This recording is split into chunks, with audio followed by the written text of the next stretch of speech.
Hello everyone.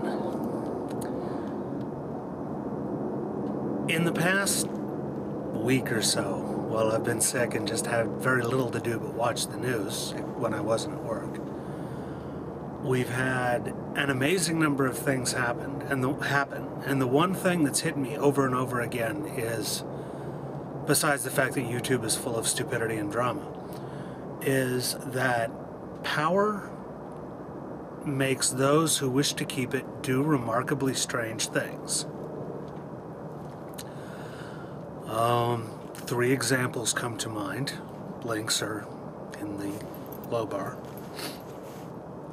The first is, as I'm sure you've heard, if you're in the United States, is much like in Egypt, where in Tahrir Square they were rallying.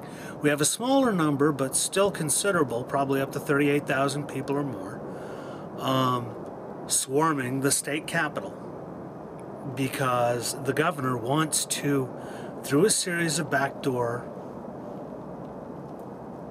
bullshit maneuvers, ostensibly to balance the budget that he unbalanced, is to eliminate the ability of public sector employees to organize and bargain collectively.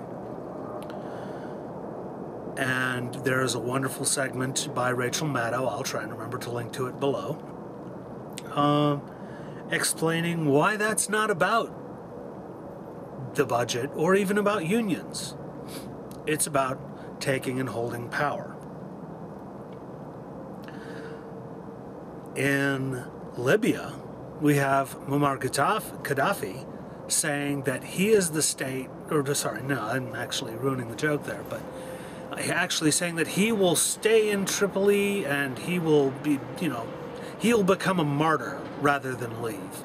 And to me, this is, I think it was Louis XIV, who was the Sun King in France, who said it very succinctly in the original French, please excuse my pronunciation, l'état c'est moi, which literally is the state, it is me, or I am the state.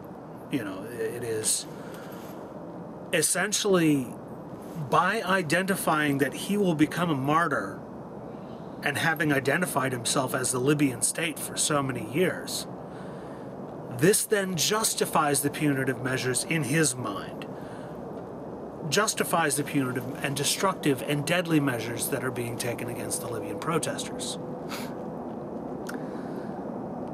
And lastly, we have China, who in 2007 said that the ascension of, I forget, there are two big deal lamas. There's the Dalai Lama and I forget what the other one is, but they said that those two, the ascension, they go out and find the reincarnated Lama and then bring him back in and train him for years at it or whatever.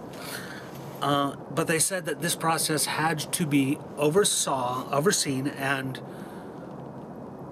controlled, essentially, by the Chinese government. Never mind that Tibet's an occupied nation. But going beyond this, recently, they have said that it is illegal, and I'm sure in the original Chinese it's even funnier to a Western audience, but they have said it is illegal for a Buddhist monk to reincarnate outside of Chinese-controlled territory. And this is in response to the Dalai Lama saying that he would not reincarnate in Chinese territory. Holy shit! I mean, what the fuck? Is this fucking great or what? But I'm speechless. I mean, every time I actually think about this, I've just become speechless.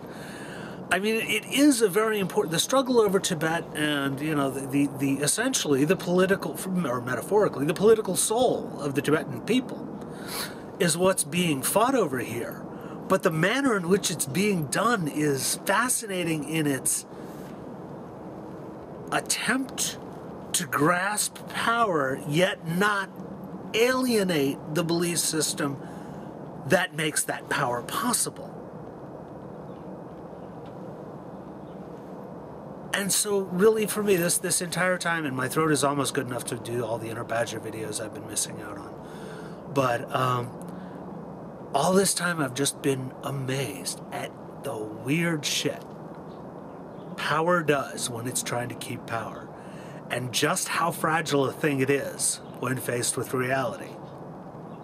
And the protests in the Middle East have been a prime example of that.